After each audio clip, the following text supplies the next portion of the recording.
Hello there, my friends inside the screen. I'm Ashley Celine Shelley, but you can refer to me as the Ashel. I want to talk to you today about the extended movie saga Twilight. As some of you may know, if you were here before I scrapped all of my old videos and began anew, I have ADHD and depression, as well as an ongoing education in social and behavioral sciences.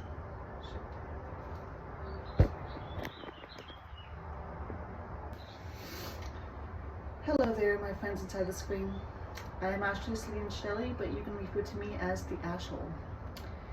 I want to talk to you today about the extended movie saga Twilight. As some of you may know, if you were here before I scrapped all my old photos and began anew, I have ADHD, which is autism and ADHD, and depression, as well as an ongoing education in social and behavioral sciences.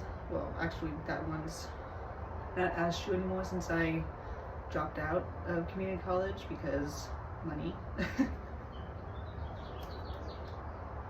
But I still, learned some things from it. And the reason that I bring these things up is because I am a part of a micro group of people. Oh, shoot. What's supposed to happen? Micro group of people within the neurodivergent community that strongly believes that Bella Swan is on the autism spectrum. Since many avid readers of literature understand that novelists, especially of the religious sort, are probably not socially aware of mental health, and thus that their quirky loner characters can be placed under the neurodivergent umbrella, then for legal reasons we generally tend to say that these characters are autistic coded, rather than give a diagnosis or a label, which neurotypicals hate immensely. I don't want to hear rubbish statements like, well, I'm autistic and I don't think that Bella is autistic, because no, that's not how that works. In my mentality, bad representation, whether intended or unintended by the author, even in the neurodivergent community, is not warranted. If you say this, then you are an autistic person who is trying to shut down other autistic voices and opinions, and that's just as bad as neurotypicals doing it to us.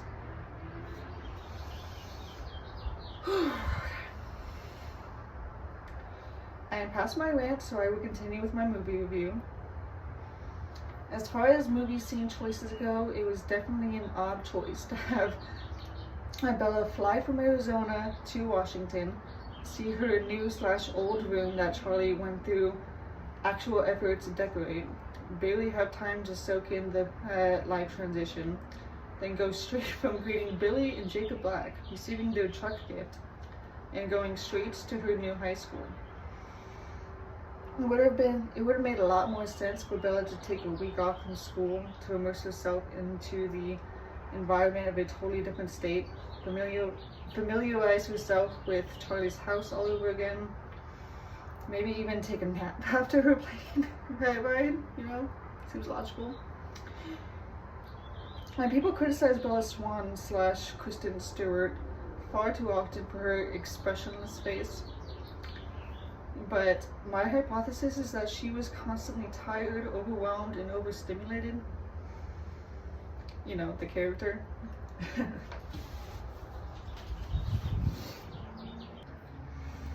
After everything she did in the morning before driving to school, I would also not want to talk to human beings like Eric, Mike, and Jessica, especially after just getting my new free motor vehicle passive-aggressively insulted by some rude teenagers.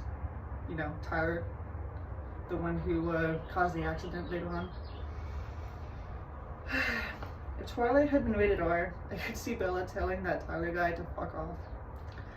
Obviously, after being overstimulated and going straight to school, the last thing Bella wanted was to be some attention-seeking journalism piece in the school newspaper. Great, you did it again. Shit.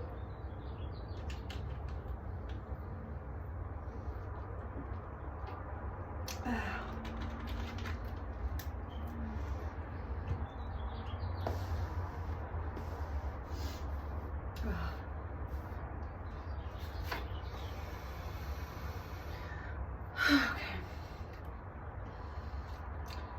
A couple other things I hate about people's judgments against Bella are that they call her a boring pick-me, which is completely unfair since she was a literal teenager still discovering who she was. She never once says, I only hang out with guys, let alone for flirting purposes. She cannot be a pick-me when what she mainly wants is to be left alone.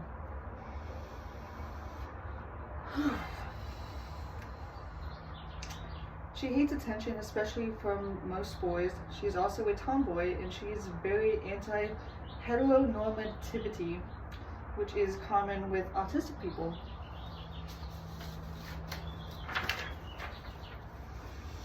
Particularly women in this case, autistic women. While she is into basic clothes to cover her body, such as flannels and jeans, which make her perfect for the Pacific Northwest, this doesn't mean that her tomboy personality is extended to athleticism. Bella is known for being clumsy and coordinated, like in volleyball, on slippery ice, or dancing. This is extremely common for people like myself who have ADHD and autism. Therefore, considering how perfectly graceful vampires are, it's no wonder she wants to be one so badly.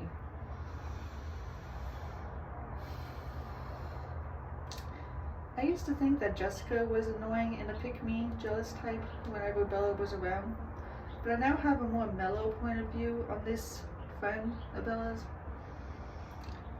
The problem was that Bella was an introvert while Jessica was an extrovert, so Jessica was too much personality for autistic and depressed Bella to handle at most given times. Don't get me wrong, Jessica was absolutely jealous of the attention Bella received from boys, especially Edward and Mike. But what made girls hate Bella was that she didn't care about the male attention she was receiving. She didn't want it, except for when Edward started being nice to her. Otherwise, she mainly endured how obnoxiously extroverted her classmates were. Her new friends that kind of forced themselves on her. When what she really needed was a damn nap. She needed a fucking nap, guys.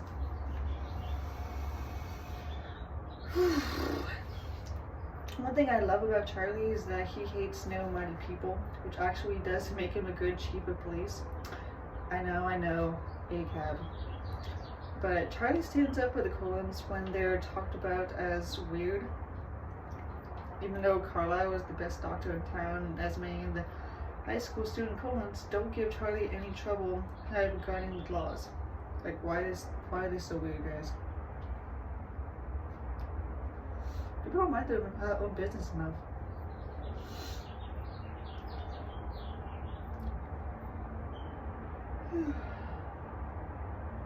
Charlie, also being best friends with Billy Black, a prominent figure and member of the Quileute tribe, makes him one of the greatest characters in the series. I would not take any debate over that. Creep word, my favorite word for Edward. Treating Bella like she just walked out of a bog every time he saw her was so extra, even if he is a vampire.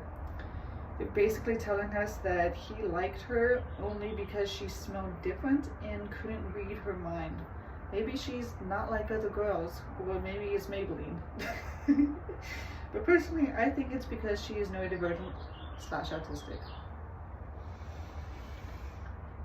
One Squidward, another of my favorites. And Bella had their awkward small talk about the weather. She mentions that she doesn't like the rain because anything cold and wet, well, you could say that it gives her the ick. But I prefer to phrase it as she has sensory issues with wet, cold feelings, until it eventually comes down to every boy's iced penis, I guess, but I digress. Edgard. I don't know if I came up with that one. Being the absolute worst liar, could have just gone along with Bella's assumption that he wore contacts instead of blaming his eye color change on the fluorescence, which makes zero sense.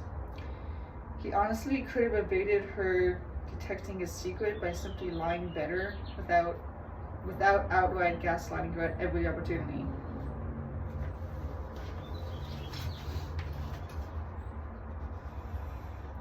In regard to the reason on how he got over to her so fast and invented Tyler's car and her truck, instead of him saying adrenaline rush, he could have said that he was high on drugs.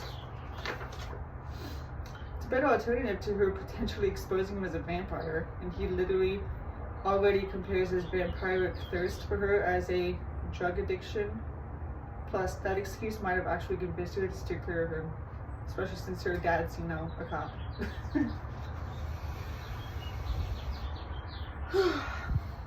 When Mike asked Bella to the prom and she mentioned going to Jacksonville, Florida, I couldn't help but think of Jason Mendoza from The Good Place and how he always mentioned it being a shithole. So Bella supposedly wanting to go, presumably to visit her mom, that puts into perspective how much she truly does not want to go to a dance, which is why it's beyond weird that she agreed to go with Edward.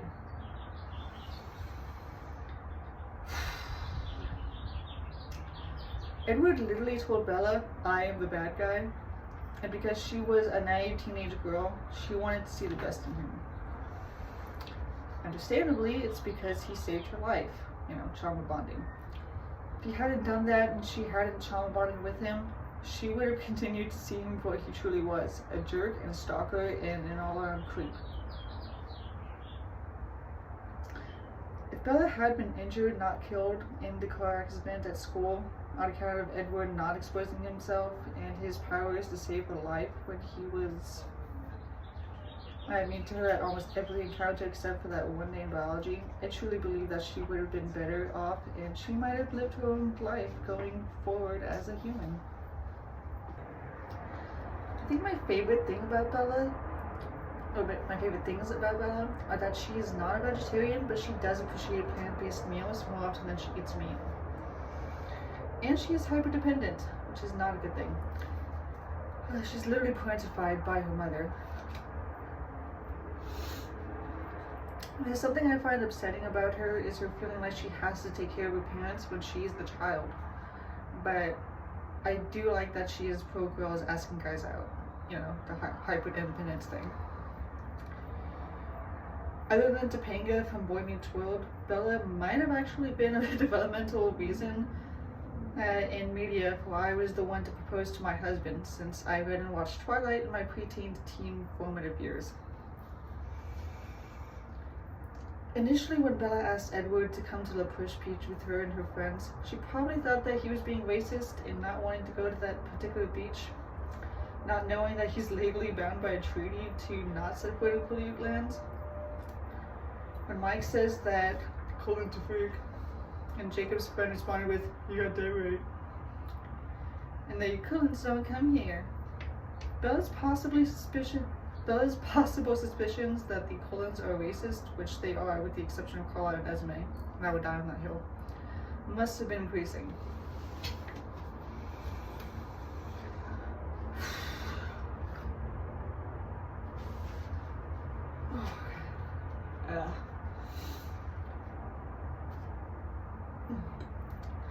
When Edward confessed to Bella that he could read minds except for hers, she asked if there was something wrong with her, and this ties into my hypothesis that she is autistic.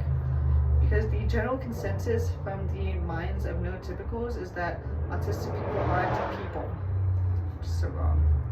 That we are empty shells of humans, so we don't have thoughts like normal people do. Neurotypicals often assume that we just know facts but don't have a protective way of putting these facts together for critical and analytical thinking purposes. It is so false.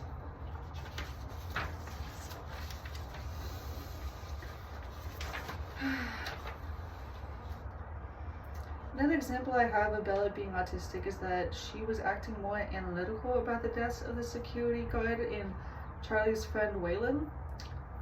And Carl had to remind her to have a personal touch with the information being provided. A lot of times as autistics compartmentalize personal feelings with the facts and do need help being pulled into the moment.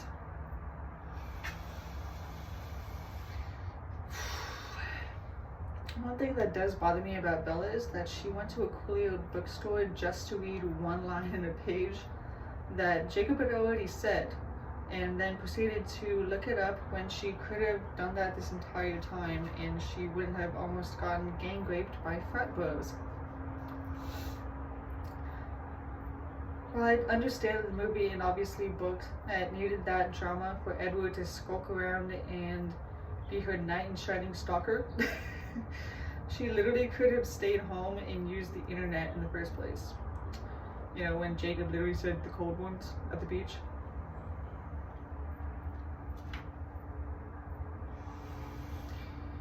Although it is nice that she supported an indigenous small business, she didn't have to make an awkward situation with her girlfriends over not really wanting to be at the dress shop. She was being kind of manipulated with that one, so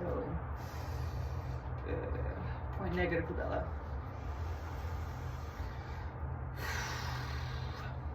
When Edward and Bella skipped school to play Lion and Lamb, he asked her if she was afraid of him. She said no, even after he stated that he's a predator and has murdered people. For Bella, that should be a huge red flag. I personally knew and was friends and co-workers with someone years ago who had killed his stepfather in defense of his mother. I think he was a minor at the time, maybe, I don't know. So he wasn't tried as an adult, and the defense of another argument must have stuck. So I can see why she would probably think that someone who has experience taking a human life could easily protect and defend her if necessary, but that's still playing a dangerous game with her own safety.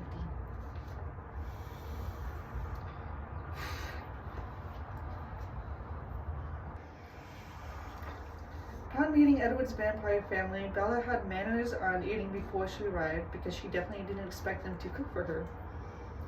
However, she humored Esme to spare her feelings, willing to eat what she had prepared, while Ed Rude mentioned that Bella was full, or had already eaten. Bella saying, "Because I know you guys don't eat," almost makes me think that Twilight vampires are a metaphor for eating disorders. They kind of are.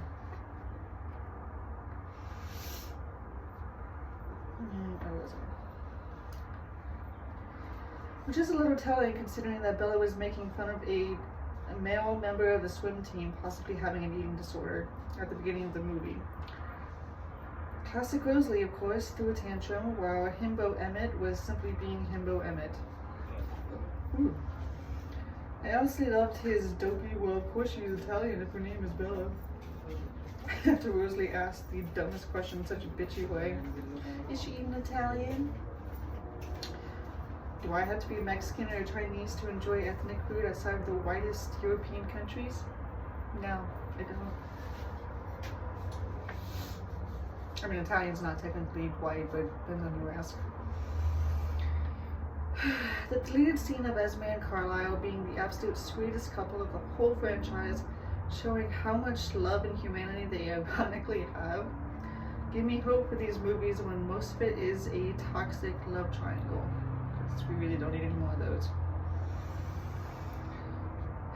The next deleted scene of Bella in Edward's room asking about his books and classical music and a weird hobby she did with her mom and chinchilla droppings shows that she absolutely has a personality and is not a boring teenager. She's weird. She is quirky, unusual,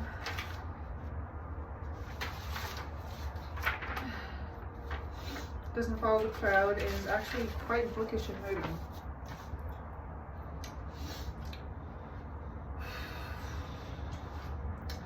Edward mentioned that he wrote journals which Bella could read if she wanted, but that he didn't recommend. When I first thought I went to Stefan from the Vampire Diaries. Edward and Stefan are totally the same character, but I will cover that in a later video. In the baseball scene where they get caught by the nomads, Eddie Gathegi, I hope I'm saying that right, aka Laurent, who you might recognize from X-Men First Class and will be in the upcoming Superman movie, is evidently the nicest, while Victoria is more of a wild child psycho, and James is just a glorified serial killer. But I suppose you might say that about any vampire who feeds on human blood. The way that Esme covered Bella so motherly to protect her from James warms my cold, dead heart. because Bella's own mother isn't even that maternal, seeing as how she's more concerned about Phil's minor league baseball career rather than being a parent to Bella. If Renee had cared about Bella truly, then she would have never taken her 3 states south of where Charlie lived, with very limited visitation over the years. 2 weeks over the summers as a kid is barely any time to be parented by one's father. James, the sociopathic killer vampire, takes advantage of Bella's weak relationship with her father that she didn't get to strengthen as a child as he hunts her down. Bella looking over at the diner while Edward drives her truck to see her friends coupled up, Eric stealing a mug for whatever reason. All I can think is, wow, these friends probably didn't even invite her because she's with Edward and they don't like him, so as long as she's his, they don't want to include her, plus they wouldn't even notice if she just vanished forever.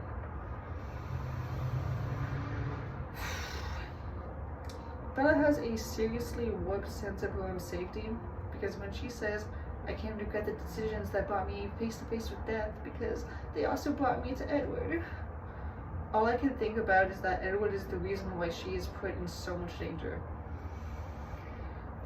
Whether it's a car accident or a vampire predator, it's all about Edward for her, and she has no regard for herself. She was thinking about and staring at Edward in the parking lot when she almost got killed. If she had simply gone home after school instead of lingering, then a lot of her tragedies would have been avoided. She's a teenager with teenage hormones, which usually means dangerous decision-making and lack of regard for safety. So I understand her on that level, but it's still frustrating to watch her be so obsessed with a boy who literally describes himself as a murderous predator. For these reasons, I almost wish that preteen me hadn't read these books or watched these movies, because they painted pictures in my head that said her behaviors were acceptable rather than learning to deal and cope with loss.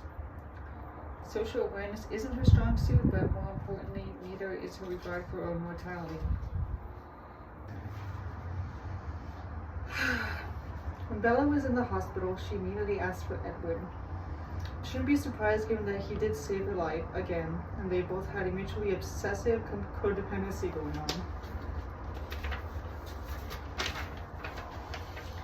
But I am disappointed that she didn't immediately ask about her father, whose heart she broke when she abandoned him like Renee abandoned him 16, 17 years ago.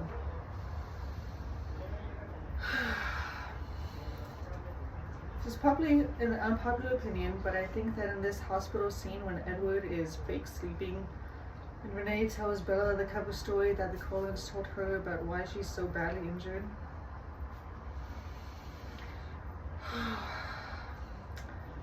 that would have been a great point for a plot twist where Bella was actually delusional and hallucinating monsters such as vampires, or that she was actually in a coma since the car accident that Edward never saved her from, and that she needed a mental hospital stay after that. I have never written a fanfiction story, but now I am interested in trying with this alternative plot ending idea.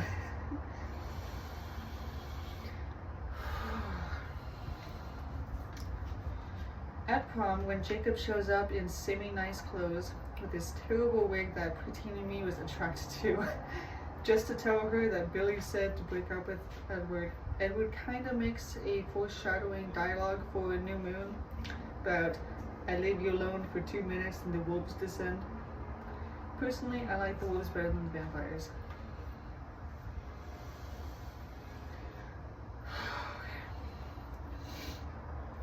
Seeing Bella's friends greet her at prom as if nothing had happened and she wasn't gone for who knows how long in the hospital is really off-putting to me. It's no wonder that she doesn't see them ever again after her wedding. They're strictly high school friends who don't truly care about her, in my opinion.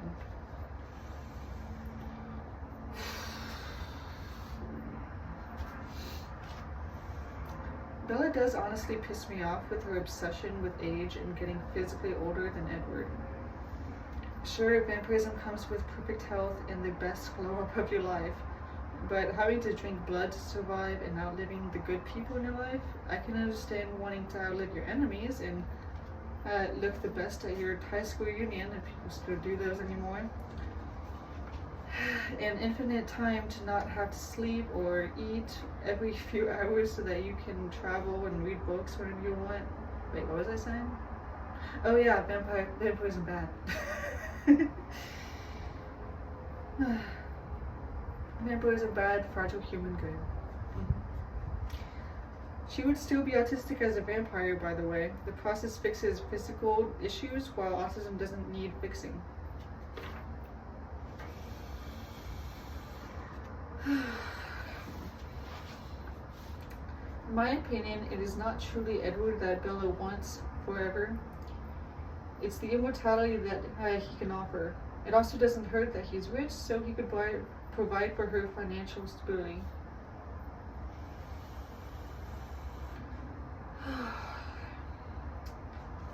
Finished the movie as a mature adult, and now I am watching bonus features on this extended movie provided by Amazon Prime Video. Stephanie Meyer, or as some of us disgruntled fans call her, Smire, is physically gorgeous and reminds me of Liv Tyler's and Michelle Trachtenberg's, may she rest in peace, beauties, and that makes me more sad that she instills sexism and racism in her books/movies. She's outwardly pretty, but what's inside of her is so problematic. That much won't.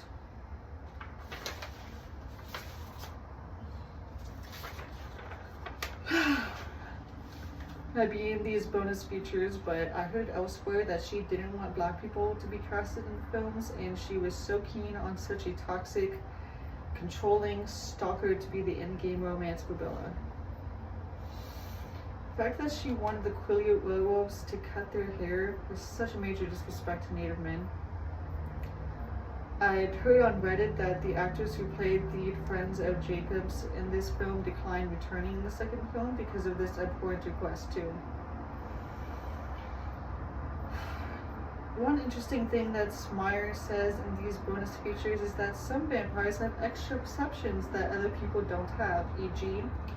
mental abilities, and so that leads me to believe that she does know something about neurodivergence before that became a popular buzzword, but just didn't particularly label anyone. Another YouTube, I think her name is Corinne, mentioned that the Colons cosplay as humans and see themselves as morally superior to vampires like the three nomads. She's absolutely right. Smire in these bonus features mentions that the nomads aren't bad vampires, they're just vampires. Because vampires are supposed to be carnivores, and the vegetarian vampires are doing a holier-than-thou virtue signaling thing with their diet. They definitely judged the nomad trio, James, Victoria, and Laurent, for simply embracing what they are, rather than have a constant existential crisis over it. Obviously, to humans, we would say murder is wrong. But to genuine monsters, dinner is just dinner. Which begs the question, why is Edward playing with his food, aka Bella? Why is he studying in a public high school with a bunch of walking Capri Sun pouches? Well, that is my entire review, all in one video, unlike my LOTO review videos, which are taking me longer, because HBO Max is kind of expensive. Well, not expensive-ish, just I can't pay for it until next month. Please stay tuned for more videos while I improve on my speech skills that still need a lot of work, practice, and exercise. I will continue to read off of my